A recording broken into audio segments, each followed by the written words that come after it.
He called, I think he called some of them, and at least one member of the majority was, candid enough to admit to him na pasensya na SP kasi may nakiusap sa akin taga-minority. Pero possibly, baka meron din nakikiusap na para hindi ma-report out.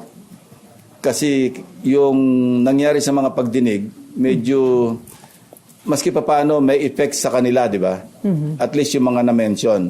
So kung i-report out pa ito at mame-mention na naman, yun lang ang iniisip ko. Kaya possible na, hindi lang possible, talaga may nakiusap at least one from the minority, nakiusap sa at least sa isa sa majority na kung pwede wag magpirma. Kasi sinabi ko na until then or until I gather the necessary signatures para makapag-report out ako, I'm not yielding the floor.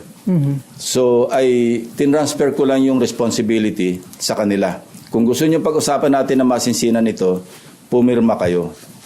Wala namang masamang pumirma. I cannot understand for the life of me, bakit hindi ka pipirma?